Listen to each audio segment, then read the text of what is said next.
Just going to do a quick little video for you. I finally got the car back. It's back in the garage. It's all done. Clutch is in. Didn't run into any hiccups there. I just need to learn how to drive it all over again.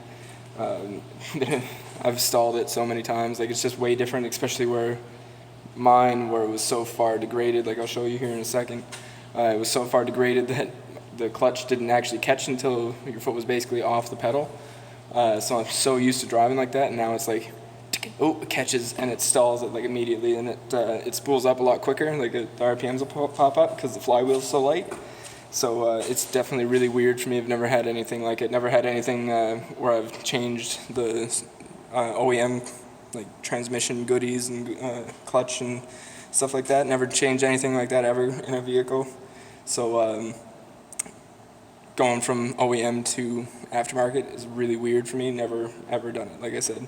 So I'll show you the this is the flywheel here, and like it's pretty chewed up. Like, it's bad. It was pretty done. There's nothing left there. So that was pretty poopy. I got the stock clutch here too for you. So 40,000 kilometers looks like when you don't launch it properly. So definitely, I definitely regret doing all those launches and failing so hard at them, but you gotta learn, right? So unfortunately I learned a little bit earlier than I'd like to, but I'm gonna baby it now that I know like it's not indestructible for sure. So I'm gonna baby it from here on. Ran into a little bit of an issue with the idle and the car building boost. I noticed that when I got it back from Scott that it would flutter. And it's a recirc valve, so it should just recirc in, like not make much noise. You'll hear the boost build, and then you'd hear it go by. Well, it sounded cool. I was like, wow, that's messed up, but I know exactly what that is, and it was fluttering.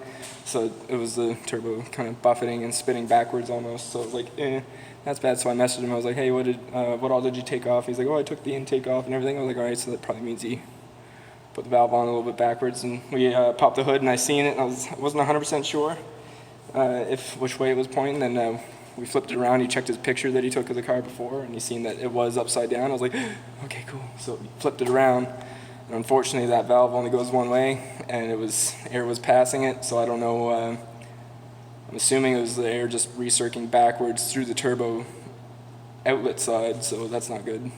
Turns the blades backwards kind of thing, messes bearings up and stuff. So we flipped that around, and now it works great. Other than that, guys, that's all that I got. I'll have a full review kind of deal, like my experience with, Scott at Mad Coil. It was positive for sure. He did me a solid. Like, it's expensive when something like this happens, right? Especially on your brand new EVO.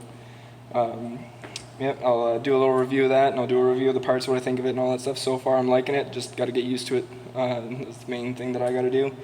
And it's basically just like learning to drive standard all over again, except and you're like, this is so frustrating, it's really bad.